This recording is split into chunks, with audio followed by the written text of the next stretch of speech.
Hello, सभी को मैत्रीपूर्ण जय भीम।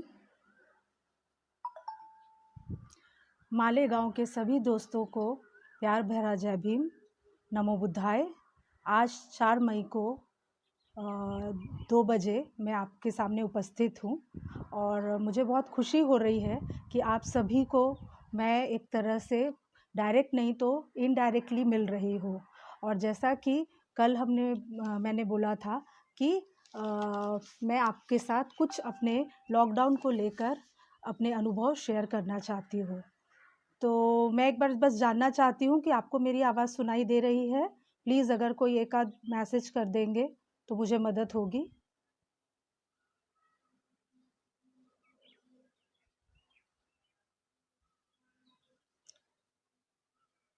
ओके, तो मैं उम्मीद करती हूँ कि आपको मेरी आवाज़ आ रही होगी और मैं शुरू करती हूँ। तो मुझे लगता है कि मैं अपने अनुभव से थोड़ी शुरुआत करना चाहूँगी कि मेरा किस तरह का ये लॉकडाउन में अनुभव रहा है। क्योंकि ये मेरे ख़्याल से जैसा मेरे लिए है वैसे आप सभी के लिए एक अनएक्सपेक्टेड है। मतलब हमने किसी ने भी इस तरह की कल्पना नहीं की होगी कि ऐसा कोई परिस्थिति भी आने वाला है, और हम जब कल्पना ही नहीं किए तो उसको किस तरह से हम प्रतिक्रिया करेंगे या उसको किस तरह से देखेंगे, वो भी हमारे कल्पना से परे था।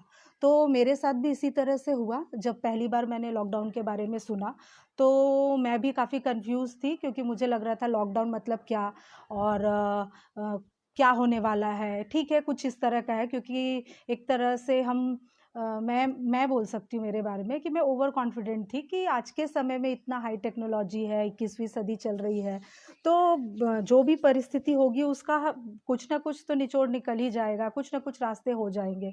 तो मैं इसके बारे में ज़्यादा सीरियस नहीं थी।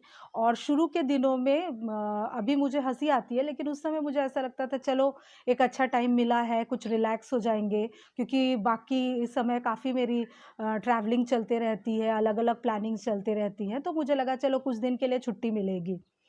इस तरह की मानसिकता से मेरी शुरुआत हुई थी। और कुछ समय के बाद जब परिस्थिति दिखने लगी, तब मुझे समझ में आने लगा कि नहीं, जिस तरह से मैंने सोचा था ये कुछ उससे अलग है, या मेरी जो अंडरस्टैंडिंग थी ये उससे काफ़ी अलग है। और उस दौरान मेरे मन में बहुत अलग-अलग तरह की फिर प्रतिक्रियाएँ शुरू होने लगी। और मुझे लगता है कि जैसे आप सब लोग भी इस दौर से गुज़र रहे होंगे, उस तरह से मेरा भी सोचना शुरू हुआ कि अगर लॉकडाउन में काफ़ी समय बंद रहा तो क्या होगा? मेरे घर वालों का क्या होगा? और लोग कैसे हैं? और फिर आगे क्या होगा? तो भविष्य को लेकर काफ़ी चिंताएँ शुरू हो गई। और क्योंकि जैसा आप सभी लोगों को मालूम हो कि हमारा मन का स्वभाव इसी तरह का है, क्योंकि मन हमारे हिसाब से चलता नहीं है, तो हम उनके हिसाब से चलते हैं। तो जैसा हमारा मन का स्वभाव रहता है कि हम सभी चीज़ें पाना चाहते हैं, एक कम्फ़र्ट ज़ोन में रहना चाहते हैं कि कोई भी परिस्थिति हो उसमें मैं एक आरामदायक स्थिति में रहूं, या मेरे लिए सब चीज़ें उपलब्ध हो जाएं, बाकी लोगों के लिए रहने दो। तो शुरुआत में उस तरह से मेरा भी था। मुझे लगा कि चलो मैं ठीक से एक जगह पर हूँ, मेरी ज़रूरतें पूरी हो रही है, और यहीं तक कि मेरी एक तरह से जागृति थी। लेकिन उसी के दौरान बहुत सारे, जैसे मैंने बात किया कि बहुत तरह का डर, चिंता, कुछ शंकाएँ भी शुरू हुई, और भविष्य को लेकर भी चिंता होने लगी। और ये इस तरह का, मतलब एक तरह से मेरी मानसिक स्थिति थी। और उसके बाद मतलब मैं थोड़ा-सा अपने मन के प्रति देखने लगी कि मेरे मन में इस तरह का क्यों उत्पन्न हो रहा है?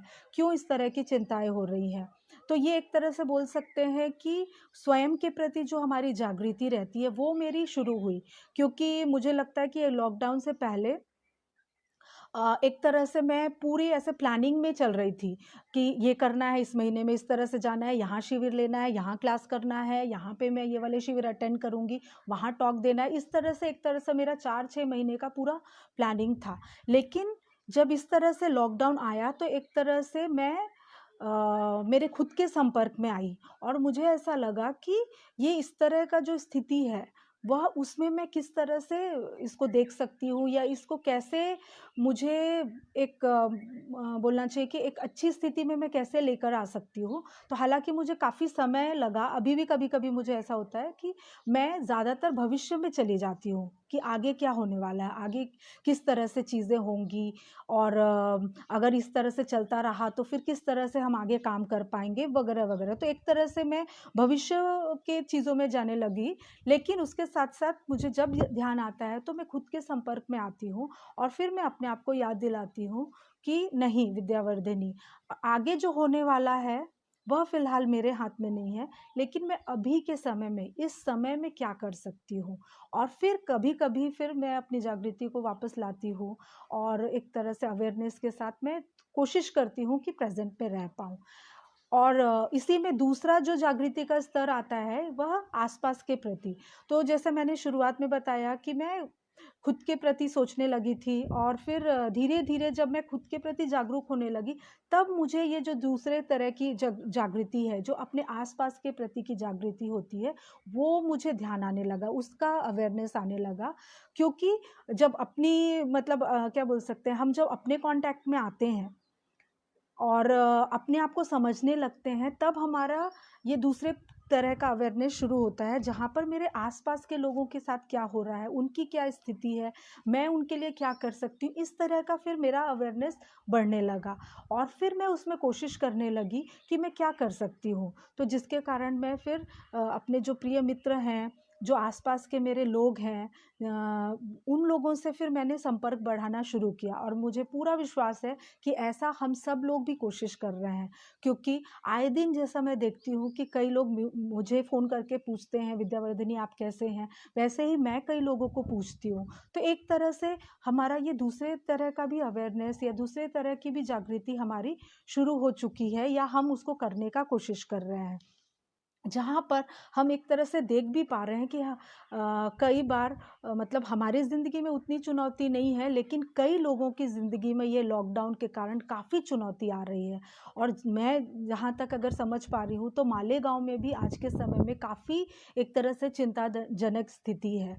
तो इस स्थिति में भी हम किस तरह से खुद को संभालते हुए हम दूसरों को कैसे देख सकते हैं, वह भी हमें ध्यान रखना है।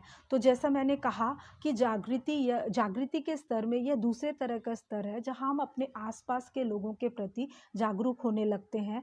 और फिर एक बुद्धिस्ट होने के नाते हम कोशिश करने लगते हैं कि मैं किस तरह से अपने आसपास के लोगों को मदद कर पाऊंगी, या किस तरह से मैं इस स्थिति में घर के अंदर रहते हुए भी क्या क्या चीज़ें कर सकती हूँ, कि जिससे मैं दूसरों की मानसिक स्थिति को कुछ ऊपर ले जाने में मदद कर पाऊँ। तो इसको लेकर मुझे पूरा विश्वास है कि हम सब अलग-अलग तरह से कोशिश कर रहे हैं। फिर तीसरे तरह का जो जागृति आता है, वह होता है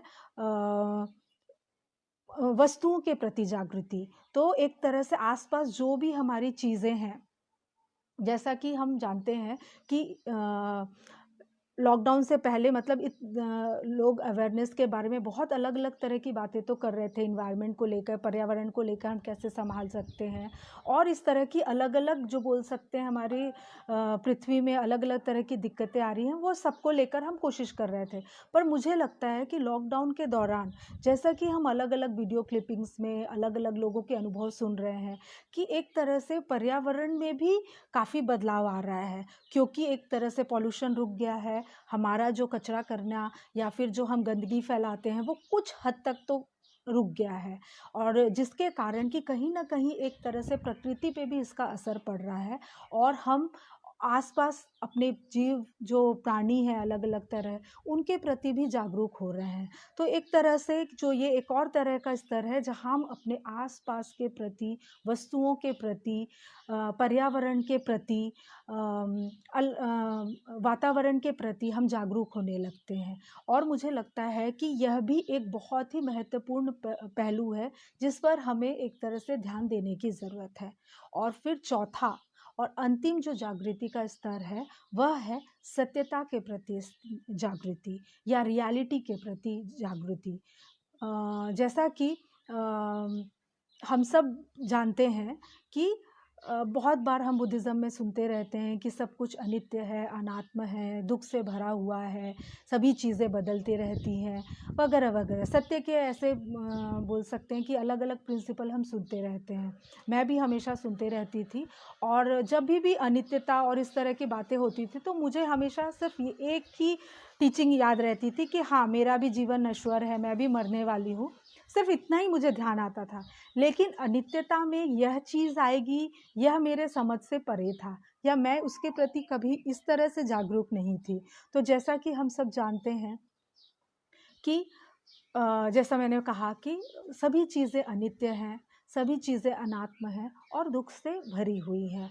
लेकिन एक तरह से हम इसको बीच-बीच में भूल जाते हैं, और ख़ास तौर पे इस कुछ समय में तो मैं मेरे बारे में बताना चाहूँगी कि मैं काफ़ी हद तक बोल सकते हैं कि इतनी जागरूक नहीं थी, और जैसा कि सभी चीज़ें बदल रही हैं, है ना? तो फिर हमें लग रहा था कि सब चीज़ें बदल तो रही हैं, ठीक है, ये एक टीचिंग है, लेकिन इस तरह से बदलाव होगा, इसके प्रति हम पूरी तरह से जागरूक नहीं थे। और जिसके कारण जब ये अचानक से एक तरह से हमारे सामने आया है, तो हमें समझ में नहीं आ रहा है कि हम क्या करें? इस समय का किस तरह से हम उपयोग करें, या फिर इस परिस्थिति में हम बुद्धिज़्म के टीचिंग को किस तरह से देख पाएँ? तो मुझे लगता है कि यह जो सत्यता के प्रति जागरूकता है, वह भी हमें मौका दे रहा है इस समय में, लॉकडाउन के इस विकट समय में हम किस तरह से इन चीज़ों को देख पाएँ, या बुद्धिज़्म के जो टीचिंग है उसको हम समझ पाएँ। क्योंकि जैसा बुद्ध ने जो सत्य की खोज की, जो जैसा है उसको उस तरह से देख पाना, जो मैं ये जो 3 लक्षण बता रही हूँ, दुःख, अनित्य, अनात्म, उसके जो संस्कारिता के जो लक्षण हैं, उसको बुद्ध ने देखा। और एक तरह से बोल सकते हैं कि हम बहुत ज़्यादा हद तक तो नहीं, लेकिन कुछ हद तक तो हम इन चीज़ों को समझ सकते हैं, इनके संपर्क में आ सकते हैं, जिससे हमें इस समय में, आज के समय में जो परिस्थिति चल रही है, उसको देखने में मदद होगी। तो दोस्तों, जैसा मैंने आपको ये 3 लक्षण बताए, या फिर जागृति का स्तर बताया, यह एक तरह से बहुत सही में एक बहुत ही महत्वपूर्ण टीचिंग है, बहुत ही बड़ा ऐसा टीचिंग है, लेकिन इसके कुछ अंश को भी अगर हम समझ पाएँ, और आज के इस लॉकडाउन के समय में हम अगर इसका उपयोग कर पाते हैं, तो मुझे लगता है कि ये काफ़ी हद तक हमें मदद हो सकती है। और इसमें अब आते हैं कि जैसा मैंने बात किया शुरू में कि मेरे मन में भी बहुत सारी चिंताएँ उत्पन्न हो रही थी भविष्य को लेकर। बहुत तरह का डर था, बहुत तरह की असुरक्षा थी, इनसिक्योरिटी थी, जॉब को लेकर, फाइनेंस को लेकर, आर्थिकता को लेकर। इस तरह के बहुत सारे विषय हैं जिस पर हम सब कहीं न कहीं, किसी न किसी रूप में जूझ रहे हैं। और जैसा कि हम जानते हैं कि ऐसे बहुत सारे लोग हैं जो मतलब हम जिस तरह से वीडियो और बाकी सब में जब हम देख रहे हैं, फेसबुक के माध्यम से, व्हाट्सएप के माध्यम से, अलग-अलग लोग जब वीडियो डाल रहे हैं, तो हम देख पा रहे हैं कि लोगों की स्थिति किस-किस तरह से हो रही है। पर मुझे ऐसा लगता है कि ये सब स्थिति होने के बावजूद भी हमारे पास चुनाव है। चुनाव किस चीज़ का? कि हम, जो हमारी चिंताएँ हैं, जो हमारे वरीज़ हैं, एंग्ज़ायटी है, उसको उसमें हम बहते जाएँ, या फिर हम उसको पॉज़िटिवली ट्रांसफ़ॉर्म कर पाएँ।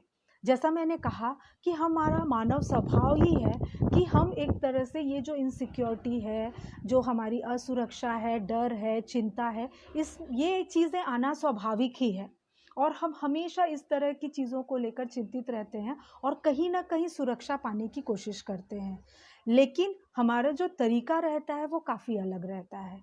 वह इस तरह से अलग रहता है कि हम ज़्यादातर समय में भविष्य के बारे में ही सोचते रहते हैं। मेरे साथ तो बहुत बार ऐसा होता है, और मुझे लगता है कि आप भी मेरे इस बात से कुछ हद तक सहमत होंगे।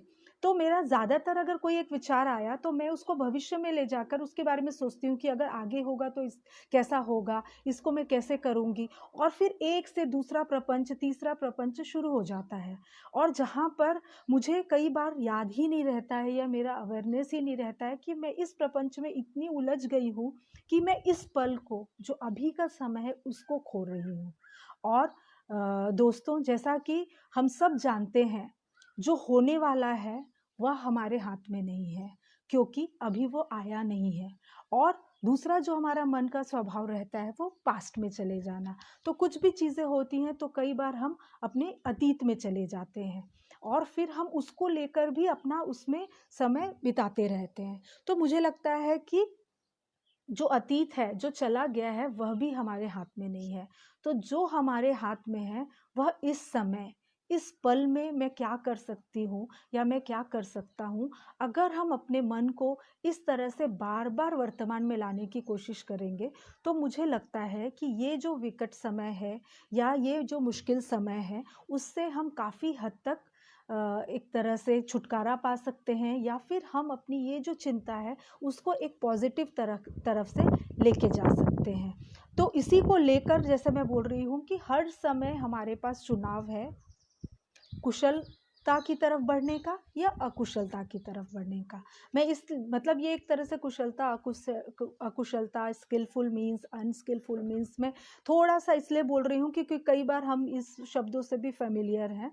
तो वह यह है कि अगर मान लीजिए मैं पूरे समय चिंता में और भय में, इसी में ही समय बिता रही हूँ, तो कहीं ना कहीं इससे मैं एक तरह से अपने लिए अनस्किलफुल चीज़ें डेवलप कर रही हूँ, या फिर अकुशलता की तरफ मेरा मन कहीं ना कहीं जा रहा है।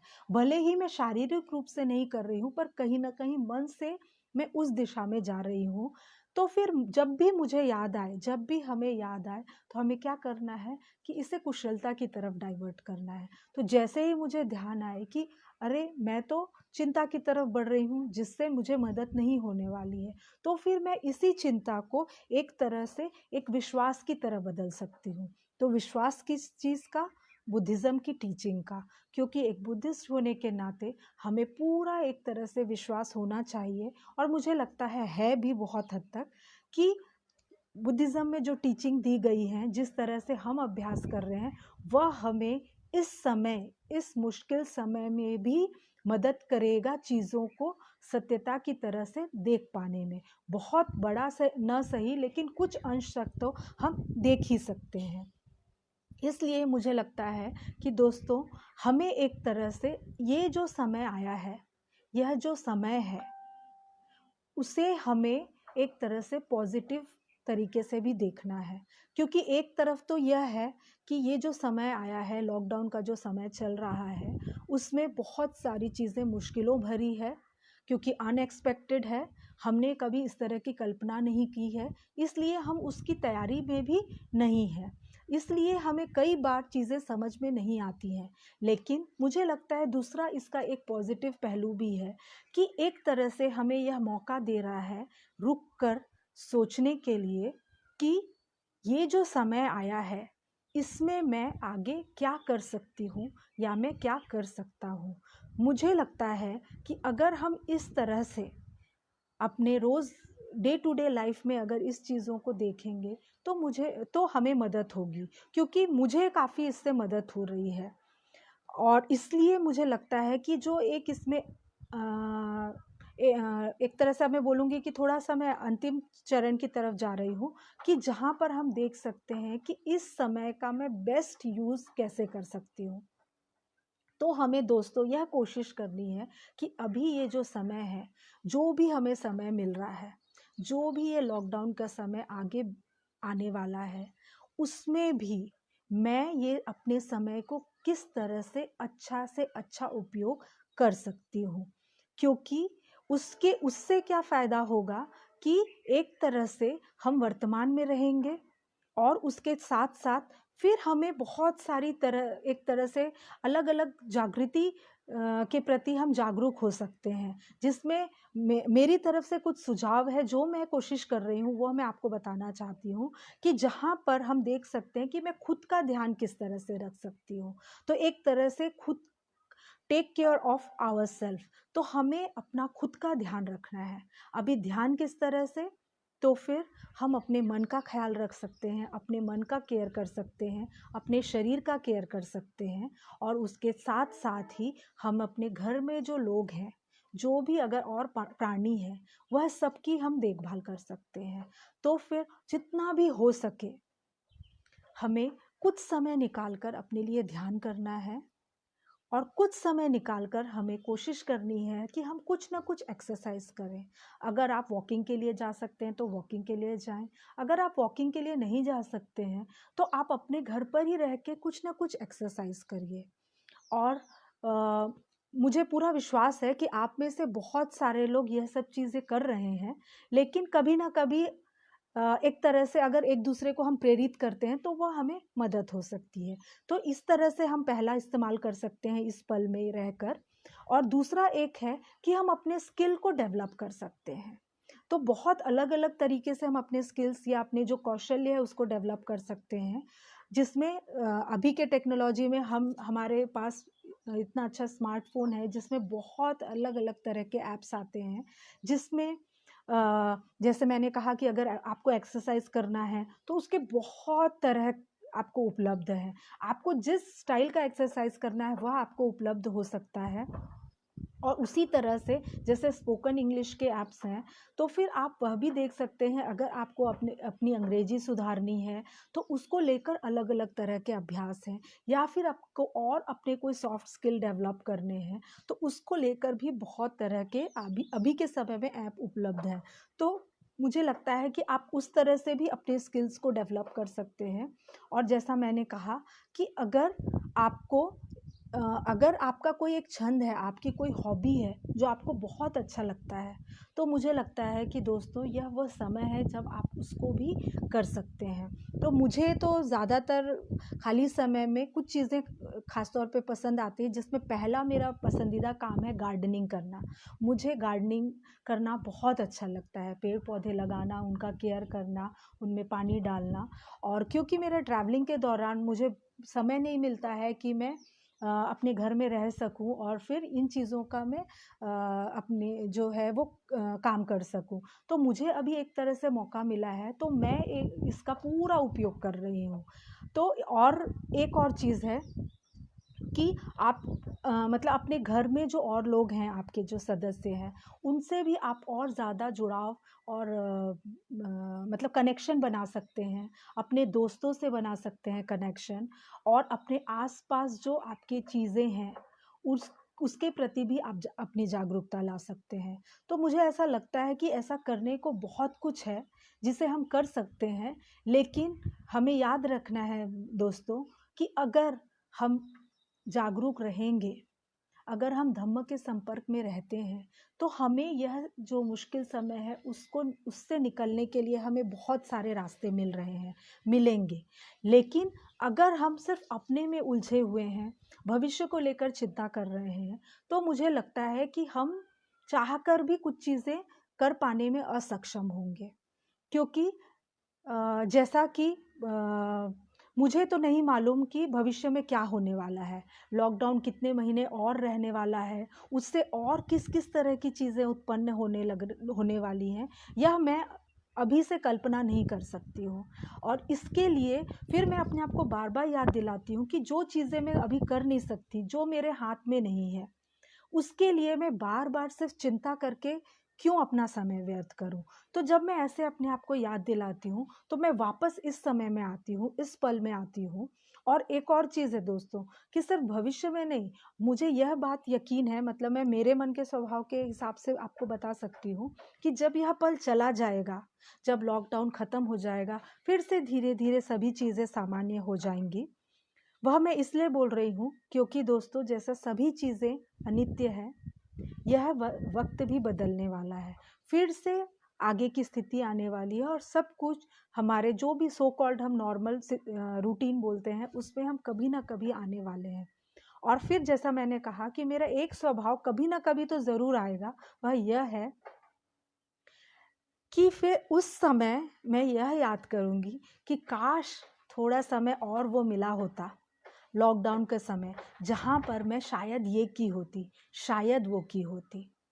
तो दोस्तों मैं अपने आप को भी याद दिलाने के लिए यह कह रही हूँ और आपको भी याद दिलाने के लिए कह रही हूँ कि हमें वह मौका छोड़ना नहीं है। हम यह ना सोचें आगे चल के कि काश मैं ये लॉकडाउन के समय में कुछ तो और अच्छा की रहती थी या किया रहता था, या ये करती थी या वो करती थी। तो मुझे लगता है कि यह वो समय है जब हम अच्छे से, आराम से, निश्चिंत होकर, रिलैक्स होकर बैठें और सोचें कि मैं अपने समय को किस तरह से इस्तेमाल करने वाली हूँ। और मेरे ख्याल से अगर हम इसको एक रूटीन, अपना डेली रूटीन बनाएं कि किस तरह से मैं अपने पूरा दिन इस्तेमाल करने वाली हूँ, तो वह हमें काफ़ी मदद होगी। क्योंकि दोस्तों, ये रोज़मर्रा की ज़िंदगी में, मतलब मैं लॉकडाउन के पहले की स्थिति बता रही हूँ, कि भागदौड़ की ज़िंदगी में हम बहुत बार बहाने बनाते थे कि अरे मेरे पास समय नहीं है, इसीलिए मैं ये नहीं कर पा रही हूँ, मेरे पास समय नहीं है, इसीलिए मैं वह नहीं कर पा रहा हूँ। लेकिन अभी हमारे पास इस तरह का बहाना बनाने के लिए समय नहीं है, तो हमारे पास समय ही समय है। तो फिर मुझे लगता है कि हम इस समय का सदुपयोग करें और हम ज़्यादा से ज़्यादा ऐसी चीज़ें करें जिससे हमें और हमारे आसपास जो लोग हैं उन सभी को मदद हो। और इसी को लेकर मैं आप सभी से एक अपील भी करना चाहती हूँ कि आप ये टॉक ख़त्म होने के बाद आप अपने कमेंट्स में जब आपको समय मिले तो कृपया करके प्लीज़ शेयर करिए कि आप अपना समय किस तरह से इस्तेमाल कर रहे हैं, किस तरह से अलग अलग चीज़ें, आप क्रिएटिव चीज़ें कर रहे हैं जिससे आप अपना समय का उपयोग कर रहे हैं, और क्या चीज़ें ऐसा कर रहे हैं जिससे हम सुनेंगे तो हम इंस्पायर्ड हो सकते हैं।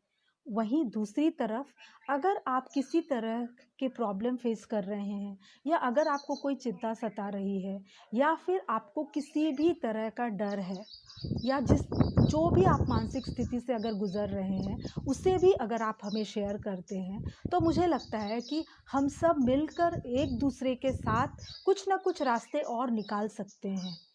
मैं यह तो दावा नहीं करती कि हम हर एक प्रॉब्लम का सॉल्यूशन निकाल लेंगे, या फिर हम सभी चीज़ों का बहुत ही अच्छे से सामना कर सकते हैं, लेकिन मुझे पूरा विश्वास है कि अगर हम लोग इस लॉकडाउन के समय में, इस आइसोलेशन के समय में भी हम एक दूसरे के साथ इस टेक्नोलॉजी के माध्यम से भी जुड़ते हैं, तो मेरे ख्याल से अगर हम में से कोई भी अगर अकेलापन महसूस कर रहा है, या फिर किसी भी तरह का उसे डर है, असुरक्षा है, तो मुझे लगता है कि हम सब मिलकर एक दूसरे की मदद से ये स्थिति से भी हम निकल सकते हैं।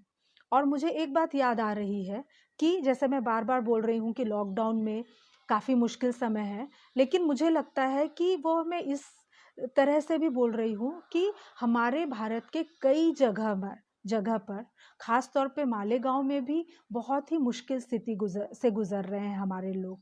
बहुत ही अलग-अलग परिस्थिति से गुज़र रहे हैं। शायद कई परिस्थिति से मैं भी उतनी जागरूक नहीं हूँ।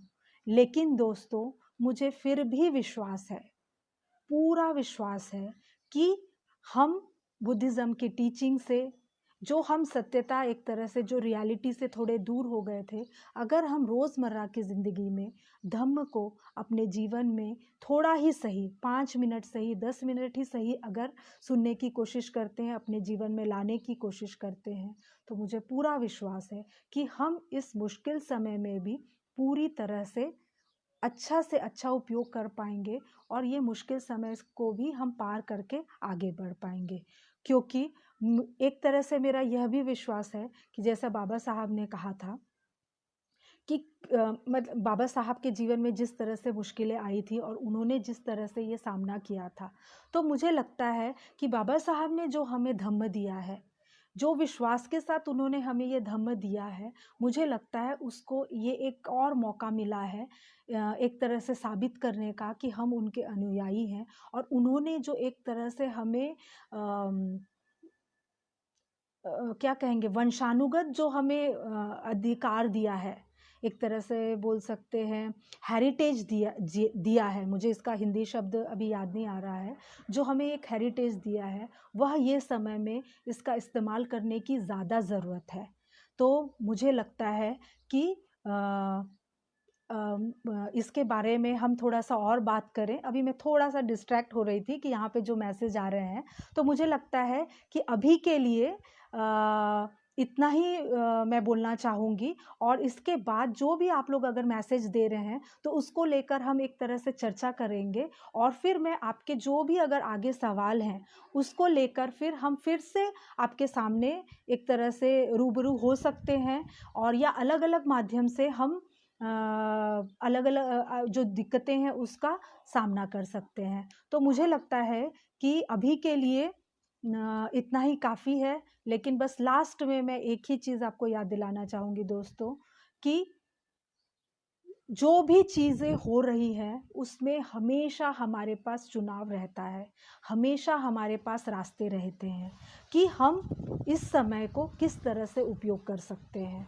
मुझे मालूम है कि यह काफ़ी मुश्किल है, कई बार चीज़ें स्पष्ट नहीं रहती हैं, लेकिन फिर भी मेरा विश्वास है कि रास्ते तो हमेशा रहते हैं, बस उसे ढूंढने की ज़रूरत है, कोशिश करने की ज़रूरत है और उसको अप्लाई करने की ज़रूरत है।